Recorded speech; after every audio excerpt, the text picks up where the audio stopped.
Hey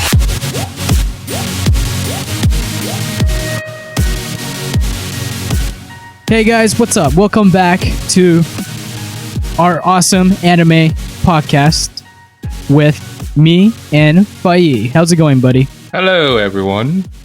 Welcome back, guys. We're here for another episode, and this week we're gonna bring you Death Parade. So, if you have already seen our other episodes previously, you know that we do in-depth analysis of everything related to anime or manga. You know, the whole otaku world.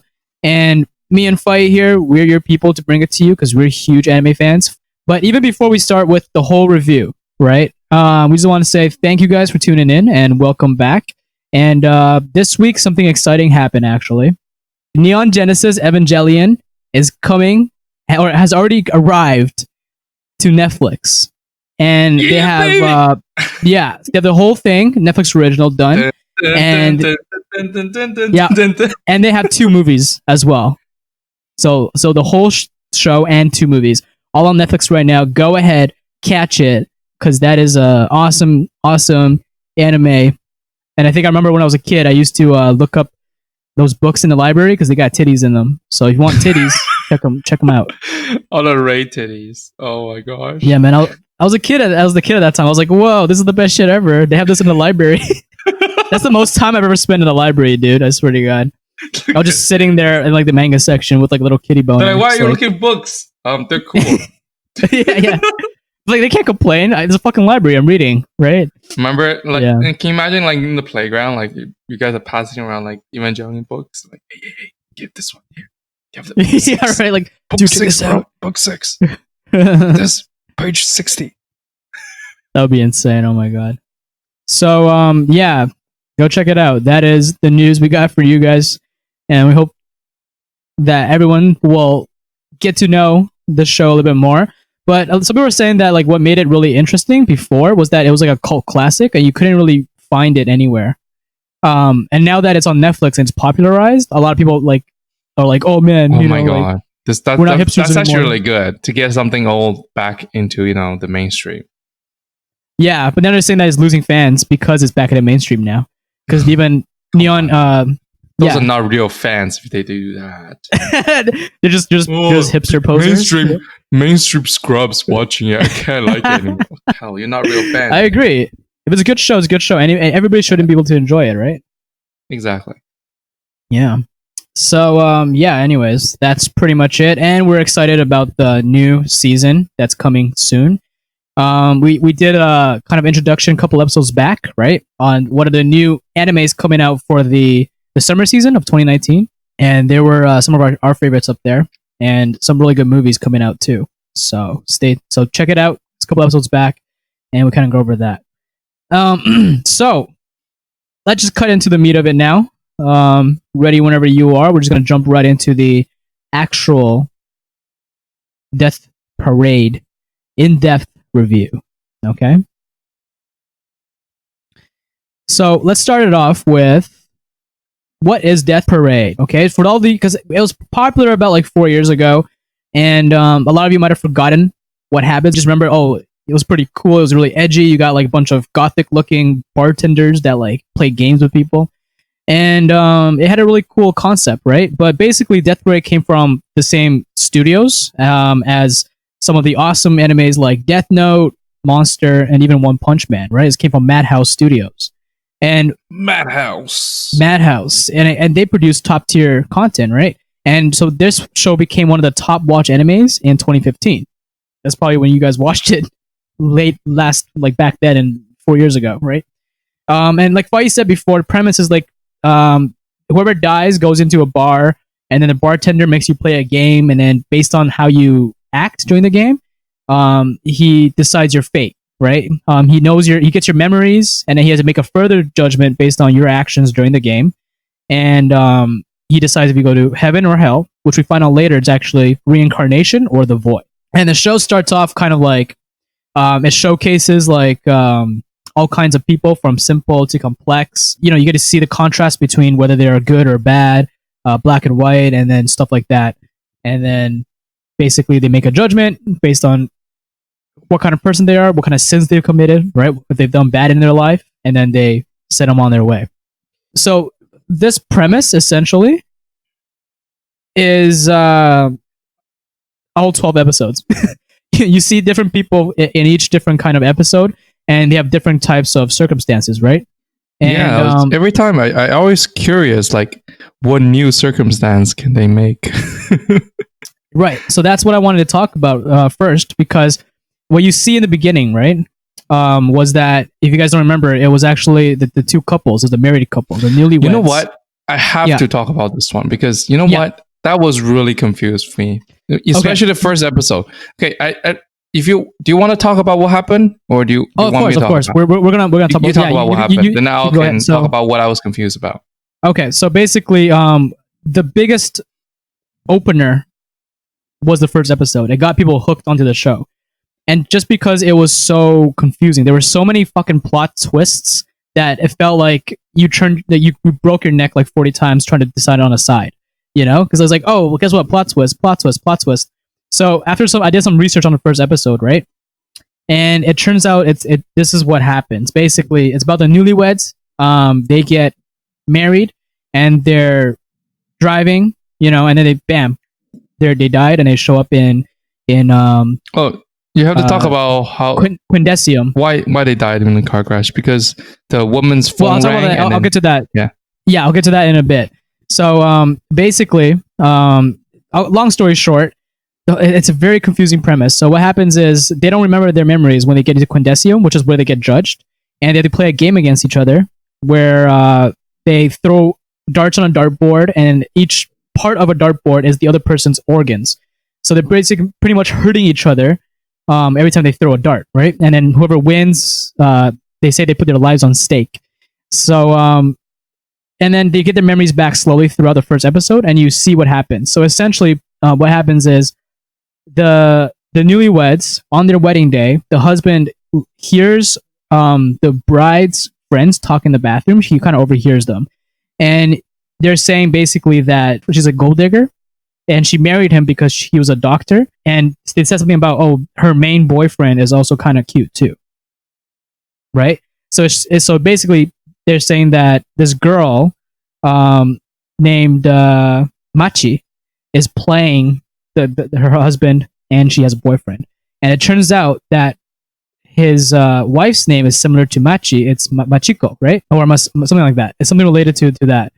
And then, so he starts getting like very, what do you call it? Very on edge. What's the word for that? On edge or suspicious? Yeah, he becomes on edge. I think he's past point of suspicion. He's almost as if like he believes completely that that's the way it is based on what he's heard. So basically, their marriage is like kind of strained after that, and then they basically go on their honeymoon, and then her phone rings, and he gets pissed because he's like, "Why don't you fucking pick up your phone?" And then he grabs her phone over, and then they go off the road, and then they die. Right. So right off the bat, you're like, okay, so what's going on, right? And then the girl gets another piece of her memory back and during the game, and then she says, Machi is my high school friend. She was at the wedding. Machi is what we called her. She has a very similar name as me, right? And she's the one that's gold digging and like in her life. Do you remember? Mm-hmm, yeah, I remember that. So that's a plot twist. It's like, oh, and then he's like, oh my god, I'm such an idiot. And then after that, you find out that she's actually, like, the wife is actually pregnant, and they're both in Quindesium. They both died with a baby, right? And then afterwards, he then goes back into his ways and was like, "No, like this is bullshit. Like, I'm playing with my life on the line, and you never loved me, and blah blah blah." And then at the very end, I don't know if you remember the episode, but she basically says, like, she basically turns around and tells him, "Yeah, fuck you. This isn't your kid." Blah blah blah blah blah blah, and then she gets into hell, and he gets sent to heaven, right?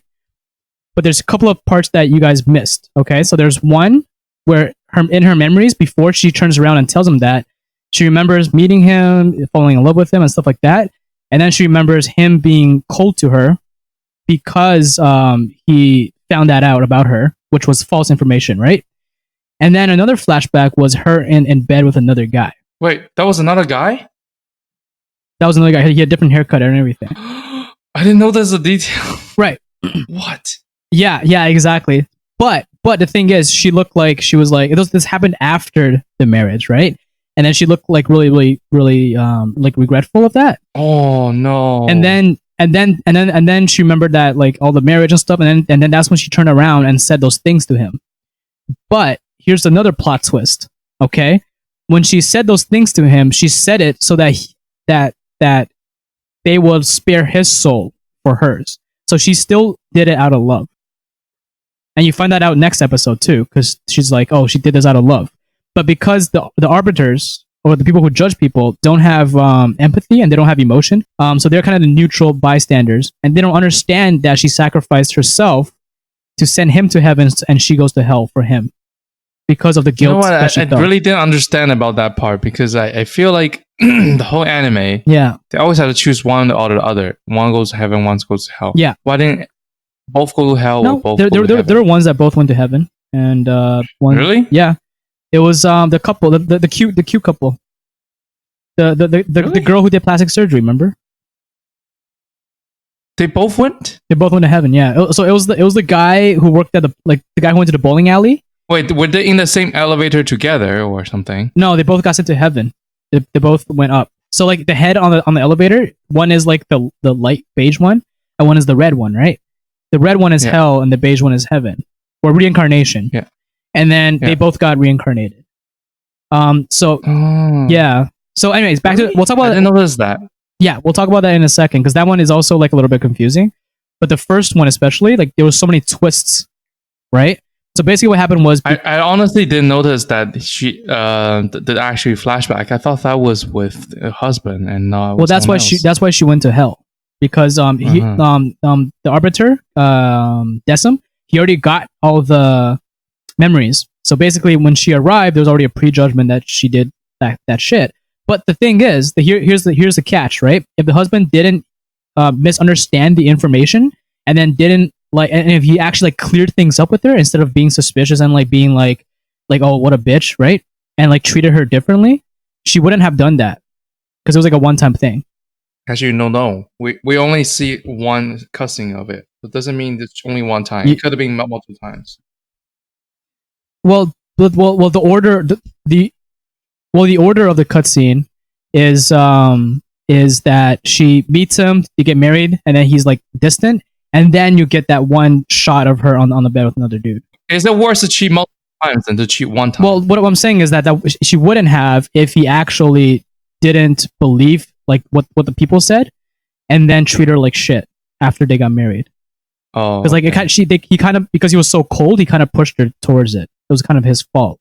And another thing was in the very ending cut, like in the credits when it showcased like some of their lives, it showed a name card that had the name Machi on it, the exact same girl that she was talking about. So she didn't lie that girl was at the wedding. Right? So it means that she was telling the truth that they were talking about another Machiko or Machi. For that one, I honestly, if I was put in that situation, I wouldn't know how to judge. Right, exactly. and that, my friend, is actually what we're going to talk about, is the whole premise of the show.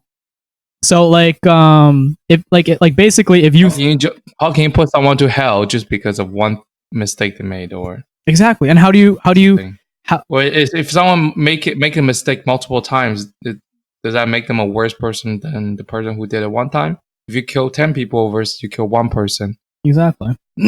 What is worse, right? Like, I think that's such a difficult thing to say. Like, how do you actually a lot of people say, well, if you kill 10 people, that's worse than one. But it doesn't matter, right? You know what I mean? And what if you're a soldier? Let's say you kill like 20 people with a bomb. Are you worse than a guy who murdered one person with his knife? You know what I mean? Yeah, if you are trying to save your comrades by strapping a bomb onto yourself and charging at an enemy and killing 20 or 30. Yeah. Are you better than like a terrorist who does that, right? I think that's what this anime really questions, not only how we judge people in society, but how the question of judgment is even put on a pedestal, and how we simply almost is an afterthought. We think judgment comes naturally. We think judgment comes after death. We think judgment comes during life. We think judgment is like these gates, and they're so set in stone But this anime, and you see it throughout the entire anime, and we'll talk about it more, is that it really puts the question of judgment, and it says, is judgment really as important or even as good as we thought it was, or is judgment really superficial? Right? So if you thought like we did a Death Note review, right? Like a few episodes back, and the whole philosophy was behind justice and judgment, right? And I feel, and that was like a mixture of all these different theories of judgment, justice, and stuff like that. So if you thought that was intense, well, this show took it to another level. All right, so this show has a mixture of all the different philosophies, right? From like Oculus, who's the god, or the guy who's closest to God, the flower guy, right? To each of the different arbiters, Nona, right, Decim, they each have a different view of judgment and justice, right? Oculus was the guy who said he was closest to God, and he had a very nihilistic view. He had a very pessimistic view.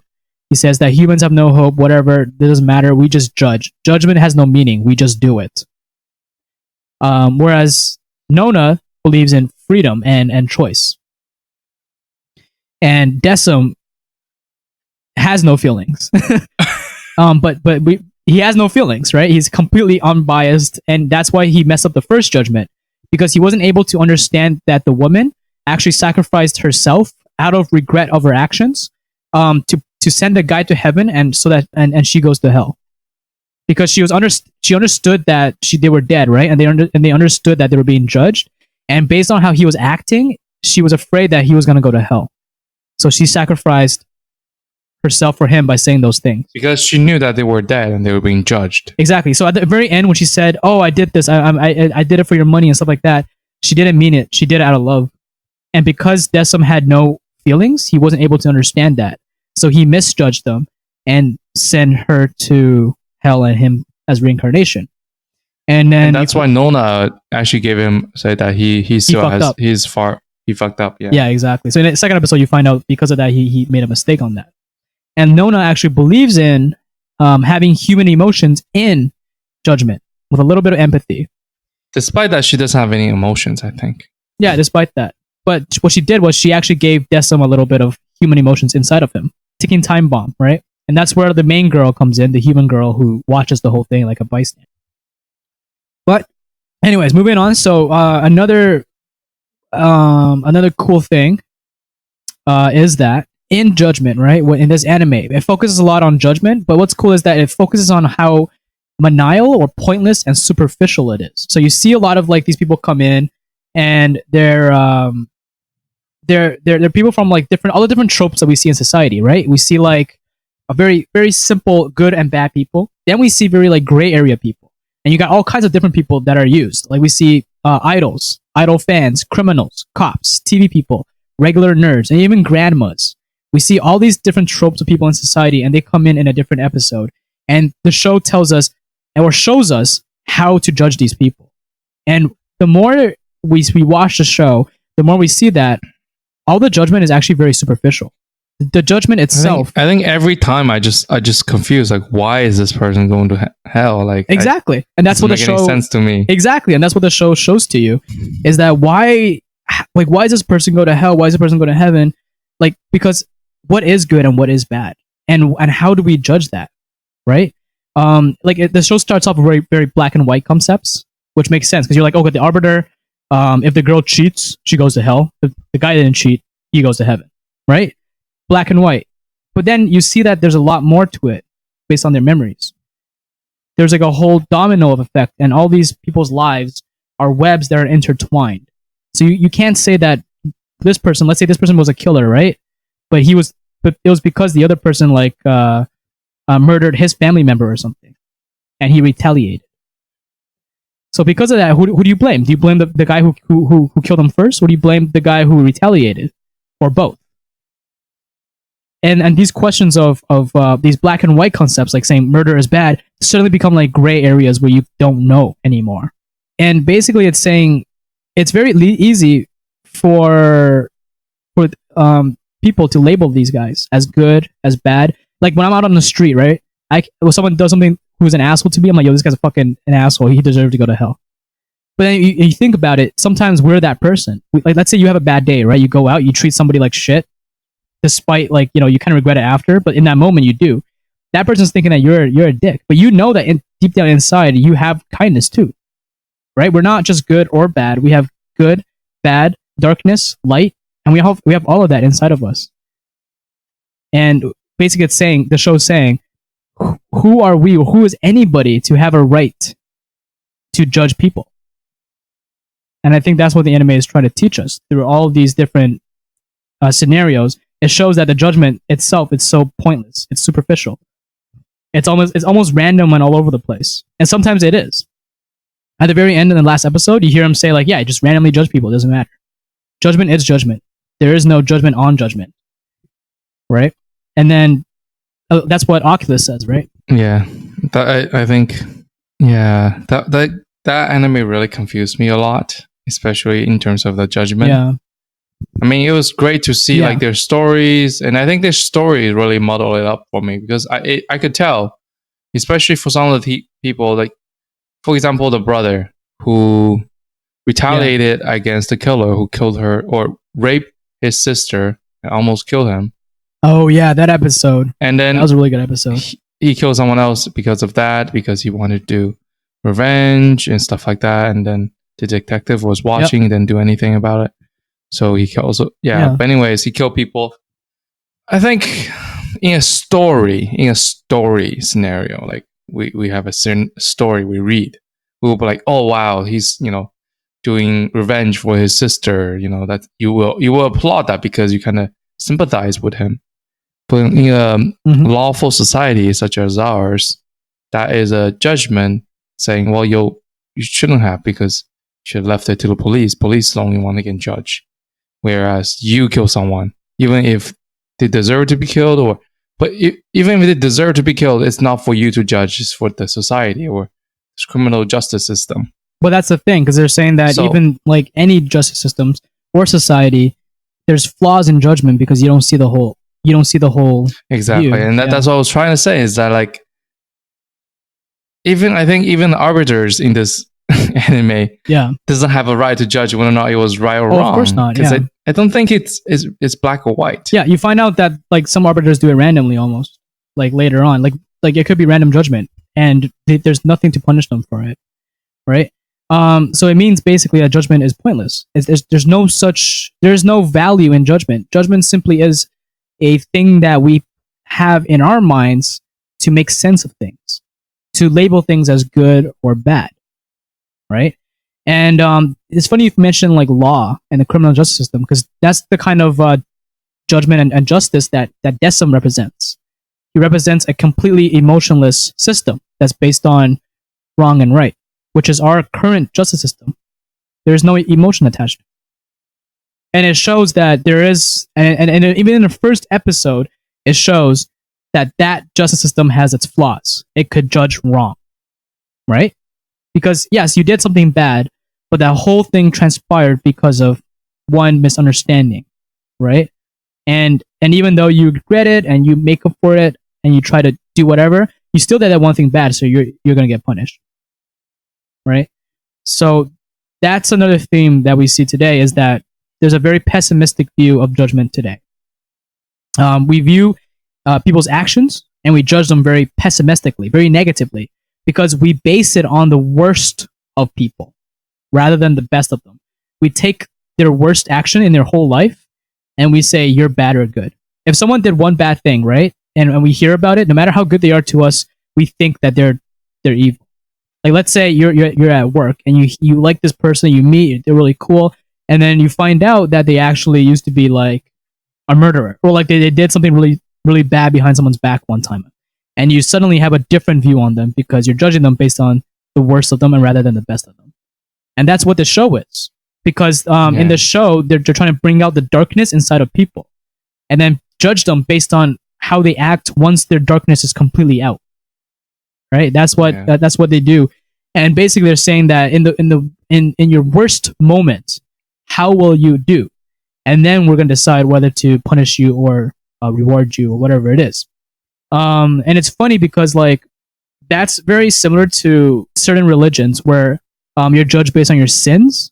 Because of that, judgment is always pessimistic. You don't judge people based on the best of them when you do these kind of judgments, like should you be sent to jail or should you go to hell or should you go to heaven. We always base it on what's the worst action they've done, how many mistakes have they made. But then we're in the court of law, especially also you're not judged based on your achievement, you're judged based on your mistakes. Which mistake you did, and there's no emotions attached to it. So Decim is a representation of today's justice system because he has no emotions and he judges very neutrally. And who's the guy that goes by rules? He goes by rules. Where is the rule? Where is written? What is said? Yeah, very archaically. This is how it should be. For Article 3, Part 5, Line 3. Yep. This is what you should do. Yeah. Because of this. Yeah. That's it. And then the other guy who just thinks humanity is an idiot, the guy with the red hair, I forgot his name. He just thinks humans are all idiots and they should all go to hell. They both went to hell. Yeah, he keeps trying until like both of them fuck up and go to hell. So he keeps pushing it. So there's also that guy who's an arbiter.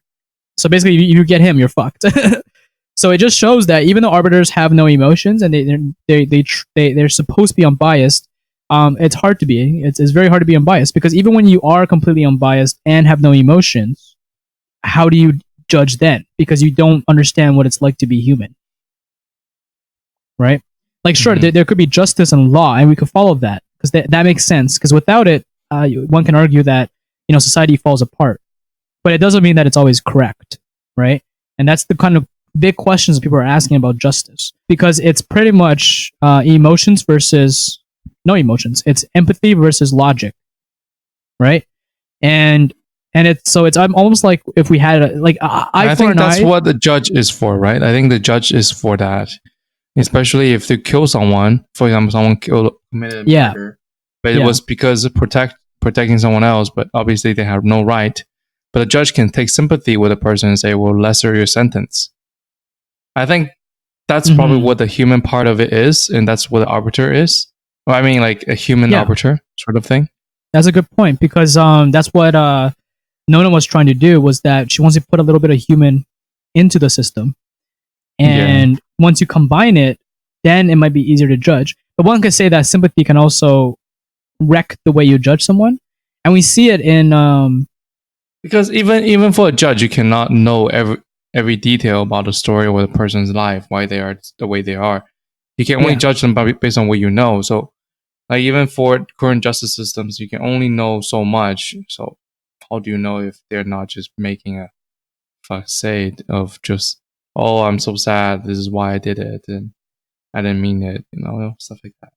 Unless you know everything about that person. And even when you do know everything about that person, it might not be right.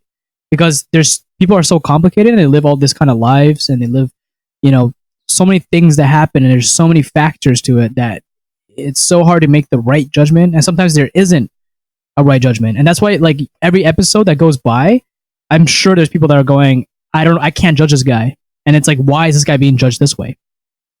Or you disagree with the judgment that's being passed down, right? Yeah. Yeah. So, yeah, I mean, that's pretty much the theme of it. And I think it's a good theme, but it's almost a little bit like it doesn't really answer anything. Kind of like Death Note, if you think about it.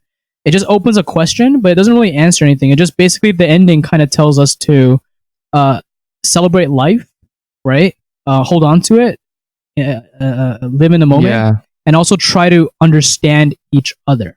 Like be more empathetic when you're alive, rather than judge people and put them in certain labels. Right? We should try to understand each other and do that. But that's almost a very like happy ending kind of theme where it's almost too naive. You know what I mean? Because like the whole anime was very, very dark and it was very, very complex, and it focused on a lot of darker themes. Because death was the main theme of the anime, right? And then suddenly it ended off with, celebrate life. And it did it really quickly in the very end. Yeah. I think when I was watching the last episode, I finished it, I was super confused. So I look at the comments and some people say, oh, I'm crying right now. I'm like, what? Yeah. I'm like, okay. So let's take this time to answer some questions. You got any questions? Let me know, because I watched this like multiple times, and I kind of figured. You watched it multiple times. I think the only anime I ever watched multiple times was probably Eureka 7 and Code Geass. This is just something I have absolute likings for. But anyways, Death Parade was really good. I think it really made me confused. I think for the first time in my life, I felt like this anime I just didn't understand. Yeah. Because it was so complicated. Because what it took to understand it. Because always it's like when you're reading a story, you have a very clear who is right or wrong. Yeah. You have this bad guy. They all going to defeat this guy who is from nothing. Exactly. Trying to get together his comrades to become stronger, and then campaign against the bad guy, and then eventually defeat him, and then get the girl, get the everything, get the money, get the house, you know. Yeah. But whereas this one, it's like, well, there's no progression. We're just showing you a show. It's just showing you, just showcasing. It's just a show. It's a show. It's nothing else. It's not telling a story. It's just showing you something. And not only that, sometimes the bad person or a good person gets mixed up, you know. And it really made me super like unease, because it was turning over my lifelong beliefs. Some of my beliefs, like, well, this person did this, they very deserve to go to hell. But obviously some of them don't, and then you see it. Exactly. And you understand, you see it, and you know this is how it is also in real life too. Like this possession of marijuana deeming you as a bad person, you just stay in jail for 3-4 years. And then now or for life. Like, how do you even judge these things? Like, it's just impossible. I think the justice system tries to do its best to judge people, but I think obviously it always has flaws. Yeah. And I think that puts me at unease as well. I think we should always think that the justice system is a way to maintain order, and it's a way to maintain deterrent as well. Yeah, or deterrent towards chaos. But it should never be a correct method of judgment. Yeah, right? I don't think anyone will agree that yes, the law is correct. Yeah, exactly how we need the law, no lie. But law is ever evolving, it's ever changing, it's ever improving. People made the law, and people are imperfect. So I don't really believe exactly. It's necessary, but it's not perfect. And not to mention, if you believe in judgment in religion and stuff like that, really question some of the gray areas. I think that's it doesn't do it a disservice.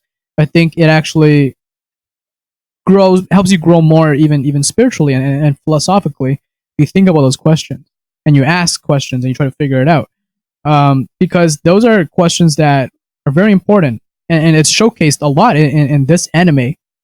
Heaven and hell, like who gets to go to heaven, who gets to go to hell, and why are these rules there, and how do they apply when it gets complex? Like, for example, the typical moral question we always ask: if I steal bread to feed my starving children, am I a bad person?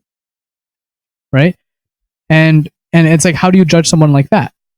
And there's many different schools of thought on how to judge, but it doesn't mean any of them are right, or there is one right answer, right?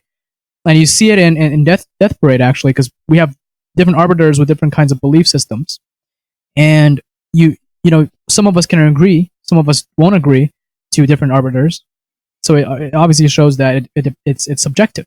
There's no objective way of doing it. Even when you try to leave as little attachment and try to be emotionless, you can see that there's flaws.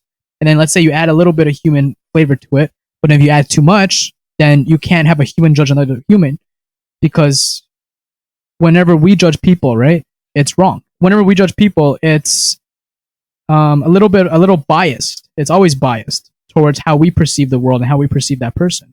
It's never going to be completely unbiased, because we don't know the full information, what's going on behind that person's life. But we should first understand, then see if there's a need to judge, right? And that's what the anime tries to teach us at the very end as well. But like what you said about like being confused and like seeing this anime and you're just feeling kind of weird after, dude, I completely agree with you. This anime is not your traditional anime, and in fact, I think those are really good points you point out, because like it was a little lackluster in some parts. Like it wasn't like the perfect anime, right? Like you see, like in Fullmetal Alchemist, it had a really good story, and it still drove home really good philosophies. Same with like Death Note. You felt like it was really deep and it was really intellectual, but the story in itself was entertaining enough, right? But for this, there was no plot. There was really no plot. There was no like progression, really. Yeah, that's what I think. Progression, especially like where is the main character going? Like you don't understand. No new episode is a new thing. It's like, wait, what? So what is going to happen? What do I expect in 5, 6, 10 episodes or 12 episodes? What do I expect at the end? Yeah, but what? Yeah, exactly. And then the very end, it kind of ended off a little bit lacking, right? Like I think that's what you found kind of disappointed. But I think that's what it was trying to do. I think that's their goal. Is they're trying to not tell the story, but showcase something. They're trying to showcase something, and they're trying to do something new, right? Using this medium of anime to tell stories, different stories that really has no end goal where it should be or how it should be. But there was no letting end goal. The reason why they had different episodes when they showcased different people was they wanted to show you people in society, like a wide range of different tropes, different types of people. And they wanted to show you that all these different types of people have different stories in their lives. And every one of these people have different reasons for doing things. And every single one of these people are different and unique.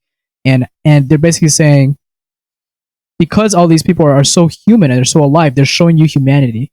And they're saying, how do you judge humanity? And how do you judge each of these people? In the episode where there was a detective who basically was doing revenge for his wife being killed and then going around tracking criminals and see when they commit a crime and killing them, versus the brother whose sister basically got raped and then and then he killed hospitalized, and then he goes to kill the rapist and then kill someone else. Yep. Who went to heaven? Who went to hell? They both went to hell. They both went to hell. Yeah. Yeah. And that's where we start. That's where we start asking the question. That was one of the I think the climax in the show. Yeah, I think especially when you have killing going into a show that really signals a climax, because it's really bringing extreme situation and conditions. So it's basically showing that like you have two different types of killers, right? One is a kid whose parents die. He's taken up he's brought up his little sister. Little sister gets assaulted. He gets really, really upset, and he goes and takes revenge on the attackers. Whereas you have the other guy who's similar situation. He's a detective. His wife gets murdered, and he goes out, tracks the killer down, and takes revenge himself. Now they both do the same thing, but they end up in different places. They both went to hell, right? No. I mean, like in their lives, they ended up in different places mentally. Because the detective, after killing somebody, he became like a psychopathic killer almost. Because after his first kill, he was like, "Oh, this is my mission. I need to go and kill more bad guys." And then he just wasn't satisfied with that one killer. He thinks that it was his calling. So he was obviously mentally unstable after that. Whereas for the kid, after he did his first killing, he was shaking, he vomited, and he actually had a different reaction than the guy. The guy reacted almost psychopathically. The kid actually reacted normally. Like if you actually went out and killed a person and you had emotions and guilt and remorse, you would puke and like you'd be anxious, whatever, right? Well, killing someone, always you will puke in the first time. I don't think no matter how strong you are, you won't. Unless you're mentally ill. Unless you have no remorse. You're mentally ill, yes. Yeah, and then we see that the detective actually becomes a cold-blooded killer after his first kill. He got addicted to it. The kid actually, had a different reaction. But then what we see is that the kid still has some purity in him. He still has some innocence, right? But then they both died. And then you would think that based on the kid's actions, he would get reincarnated, because it seems like he shouldn't even be in that situation as a killer. Yeah, there was a regret. There was regret. There was he did it out of love, for his sister, and he did it out of revenge and just for justice. Really, if you think about it, it's like, if it was Light Yagami, he fucking. But aren't both of them doing it for justice too? Like he's doing it for justice, he was doing it for justice. But then the detective got twisted. But the twisted detective kind in of a way that like he felt like he was his right to kill someone, whereas. But not to mention that he watched the crime go down just so he can kill them.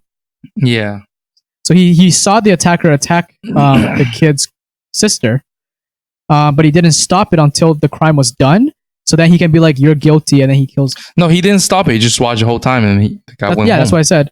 That's what I said. Because he can confirm that he's guilty by seeing the crime happen, which means he just wanted an excuse to kill somebody. He wasn't there to save people. He just wanted to kill people, and he used killing bad people as an excuse. You understand what I mean? Yeah. Mm-hmm. So he became actually like a serial killer, whereas the kid just killed out of like in the moment. So now you have two different types of killers, right? You have a serial killer who kills with no remorse, and you have a person who's forced into that situation. Now I have a question. Now, if you kill 5 people, then you feel remorse, versus 1 person, then you feel remorse. Which one's worse? What do you mean? Like you kill 5 people, then you feel remorse on the 5th person? Yeah. That's weird. I don't. That's really weird. Like, why would you not feel anything with the first 4, and then you're like, the 5th one I felt kind of bad. Like, was it a kid or like? I don't know. Like, just given the situation, like. Okay, here's. It's funny you say that because there's a guy in Africa called General Butt Naked. What? And he used to run on the battlefield butt naked. He would kill things. He eat organs, like human organs. He was a warlord. Fuck? He was a warlord, yeah. General Butt Naked. Yeah, so now he's actually a Christian because he regretted. Yeah. So after he killed raped, killed, did all these bad things for hundreds of people. He's so bad. There's people on the streets you pick up randomly, and they have they want to take revenge for their family for General Butt Naked. That's how many people he's hurt. And he one day, suddenly, on his like 1000th kill, he felt really bad because it was a little innocent girl, and he sacrificed her before battle. And then after that he felt, so it was like his 100th kill. Then he felt bad, and then he became and then he quit and became Christian, and he started preaching at churches and stuff. And people want to people were just like, what the fuck? So I guess that answers your question, right? Like this guy killed like so many people, and then suddenly he becomes good. Do you forgive him or not? Does remorse guarantee, or is it does remorse and regret guaranteed, a lesser sentence? Yeah, but then the good thing is that, but yeah, I guess this is one of the cases where you regret after you're like 5th person, all of a sudden or whatever. Or 1,001 million. Yeah, exactly. It's so weird. But then the numbers matter. But it's interesting you bring that point up, because it's what you do after, what we do after, that determines how we judge people. Because there's people that will think, for example, no, because you killed 1,000 people, you do not deserve redemption. And then there's people who think, okay, because you spared all people in the future, and you regret your ways and you stop killing people, then you deserve to live your life normally now, because he has kids now and stuff like that. To me, like, instant no, because I think that's just ridiculous. But then that's what the judgment is in Death Parade, is that based on what you did in your history, no matter how big it is, 1 person or 1,000 people, you're going to go to hell. But then if you look at it, that's just judging people in the worst of them, right? So it doesn't matter if you kill 1 person or 1,000 people, you're going to hell because of your past, right? You made a mistake. And then, but then there's another side of the coin, which is judging people for their best. Looking at the best people, you're going to say, what are you going to do from now on? And for all the good that you've done, then I forgive you for all the bad. Like, let's say you do one good thing, okay, and you change your life. Then I forgive you for all the bad that you've done. You understand what I mean? So it's either one bad that dominates all the good, or one good that dominates all the bad, or somewhere in between that. That's the two sides or extremes that Death Parade wants to make you think about. Because traditionally, right now, judgment is pessimistic. It's always based on the worst. The justice system right now is based on mostly the action itself and not on why you did the action. No, exactly. It's just basically the action itself. So it doesn't matter if The fact. yeah, exactly the fact. But you could be doing it. So like, let's say that kid, right? Then he would go to hell, right? The kid, he murders somebody. They both went to hell. And they did. They both went to hell. And that's what I'm saying. Decim is like kind of a representation of the justice system. And to them, it's just a motive. It just justifies that you're guilty. It's just the motive. Like, yeah, can you imagine, like, for example, if people come across the ranches in the southern Texas or something, and people say, "Oh, he's on my property. I was feeling endangered, so I'm shooting them." These migrants. Yeah. Does that justify why he did it? No, but that's legal. He still killed someone. That's legal, though. Legal or illegal? It's legal. Imagine it was legal. It's legal in the States. And you do it's legal in the States to shoot somebody on your own property as long as you declare them as a trespasser. If someone's trespassing your property, you can shoot them with a gun and kill them. And yeah, I think that's why it's just ridiculous, a lot of these things. Right? So it's kind of like, okay, well, that's weird. Like, how do we judge someone based on what set of rules do we judge somebody? What is good and what is bad? Oh, and we should also talk about how God does not exist in the system. They talk about how God died. Is that because God died from judging all these people? He didn't know how to judge them? God didn't die. He left long ago. That's what they said. And then he left long ago, and then he left, and he created this system of judgment on Earth. So it's almost like an automation database. Like the whole thing is it's like a corporation. It's run with, they collect people's memories. They send it to these people in like a big building, and then humans arrive in this big building, and then they play games, and they get sent either to the void or get reincarnated into life. So did you find it strange that the building or whatever place had a Colosseum almost sort of thing?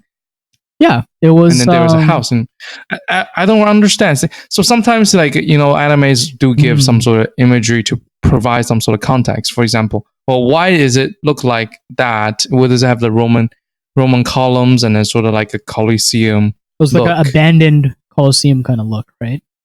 Yeah, and what does that have to do with God? Yeah, I think so. That's okay. So I think that's the bad side about the anime. The good side, I think it's the animation, the storytelling of each of those events, and the dark themes and the judgment. Right. I think those are all really cool concepts, especially around death and life.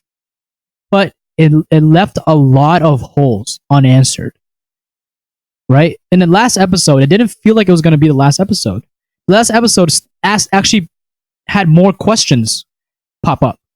And then it ended the episode. It's like it didn't answer all the fucking questions surrounding the bigger questions. It didn't answer like God. It didn't answer questions about like reincarnation and the void and what is the void. It didn't answer questions on like so many things. And I think that's what I felt was the ending was really lacking. And I think that's what's one thing that Death Parade didn't really drive home. They didn't complete the whole philosophical picture almost. They kind of just asked a bunch of questions and then left a lot of cool stuff untouched because they didn't think they could answer it. And then they stopped. At least in the anime. And I think Madhouse Studio is not a good judgment place to make these kind of judgments either. Well, like, so maybe that's why they left it out. Yeah, but then also like they didn't want to like piss anybody off maybe or anything. But I also think that they kind of left room for like a sequel. But then I don't know, like I feel like they left room for a sequel, but we still haven't seen one yet. So there must be something about it. I think it's fine as it is. I don't think it needs a sequel. Yeah, maybe. I wish they answered more questions. If they try to come up with a right or wrong, that's always wrong because nothing's perfect. There's no right answer. Right or wrong. Yeah, exactly. And that's what the beauty of art is. If you think about it, a lot of art and history have tried to answer like really big questions, especially death. A lot of art and history have had death as a theme, and it kind of leaves more for the viewers to question as well. Right? It's a very open-ended answer, and I think Death Parade kind of does that, but it just doesn't really drive it home. It almost feels like if you're watching it for the first time without understanding what it is you're trying to look for, it almost feels like you're watching a unfinished anime. So yeah, like I was very curious about the flower guy and Nuna or Nona. But anyways, like what is it gonna come out of them? Who's gonna become God? I thought that was always an interesting thing. And then what was the requirement to become God? Like we know that Decim changed, but then what's next? What happens to Nona? Right? What happens to what does God the God guy do? And it's weird because it's not even questions about like philosophy, it's questions about the fucking story and the plot. That's what pissed me off. It's like, okay, now you're starting to develop some plot, but then you end off the entire anime. It's like, what's going on? Yeah. So they tied it off really, really badly. I didn't like that. I think I did enjoy the idea of it, like the whole premise of this story, because it really does explore one of the greatest questions for mankind. It's like, where are we going after death? Yeah, so many philosophers try to answer that. So many theologists, and it's funny because this show, it talks about judgment, especially of life after death, because we typically think that's how it works. We think that once we die, something or someone's gonna judge how we were in life after we die. It's like our whole life is made for this one moment of justice or one moment of judgment, and we never question it at all. And it's funny because this anime brings that to life, but it does it in a tongue-in-cheek kind of way, where it says, we do judgments, but these judgments mean nothing. They're random and they're done by a puppet. And God's already gone. You know what I mean? Yeah. So it's almost as if it's almost a very cynical way of saying like, oh, there's judgment, yeah, sure, but it's pointless. You know, there's not much to it. It's just very, very superficial. And if we think about it, that's really what judgment is in today's society. It's very superficial. It's because we have a need to kind of label things as black and white and stuff like that, or categorize things. Whereas in reality, the question there is no answer to. If the more we think about it, the more questions are being brought up, right? If you ever finish the show and you feel like it's lacking, or like there's more questions and you feel like there's more questions that you have, don't feel alone, because that's everybody. I feel like I can ask questions about the show all day and not get answers, right? And which makes it interesting because there's a lot of room for you to build your own theories around this show. And one of the more popular theories is that it's in the same universe as Death Note itself. And we see that both stories have, justice and judgment in their themes. And one of the most proving point, other than the fact that they're from the same studio, is in episode, I think it was 10 or something, or 11, or I forgot which one it was. You see the girl and the idol, the pop idol. You remember that those two people? Yeah. So the red haired bartender asks the girl, "Do you want to, rescue your idol's soul, or do you want him to go to hell, or whatever it is?" And in order for her to decide, she has to sacrifice one other person, and he shows her a picture of that one other person. And in the picture is Kira. Oh, which is a very good question. It's like, well, Kira killed so many people, but he killed it for justice. Does that mean he's good or right? Right or bad? Yeah, exactly. So it could almost be like a cameo, like a joke, almost, or an Easter egg, from Madhouse. Others believe that it's actually a hint at a theory that these are all connected, whereas the Shinigamis are the ones that kill people, and these guys are the ones that take over after death. And they can choose to either reincarnate or send people to the void. And then there's another interesting point to that theory, which is that because Kira can't be reincarnated or sent to hell, because once you become so he become one of arbiters. Yeah, so not an arbiter, or maybe an arbiter, maybe, but arbiters are made from dummies, not from humans, though.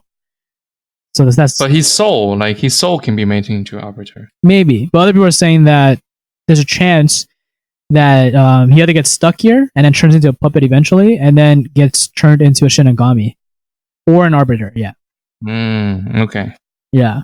So it's interesting that he's in this place because he can't get sent, and they can't judge him, basically. Interesting. Yeah. Anyways. Yeah. But that's the theory that it's kind of connected. I don't know. What do you think? Do you think it's kind of a stretch? I think it'll be interesting, but I really hope that they don't actually explore the idea. Just because I think Death Note was tied off in a nice place. I don't want Light to be anywhere else. Exactly. I want him just where he is. Yeah, I think that theory is almost impossible. The theory where Light becomes a Shinigami, because if he does become a Shinigami, then he can continue his work untouched. Oh yeah, and that's too broken, because a Shinigami needs to be almost like an arbiter, unbiased, and just does the work, whereas a human can't do that, right? So therefore, he can't turn into Shinigami unless he abides by the Shinigami rules. Well, maybe Light will lose emotion. He will only have memories. Then maybe he can be Shinigami. But then he could just do it out of ego, just so that he can. The ego is an emotion, isn't it? I don't know. Like, what kind of emotion? Like remorse? You have no feeling, no feelings, no emotions. Then you will not have ego or remorse. No, but then Shinigamis they still have feelings and emotions. They still get bored. They still get, they still after hundreds of years, I guess. Yeah, so I think you still need some. I think there's no remorse though. Remorse is a feeling of guilt. Yeah.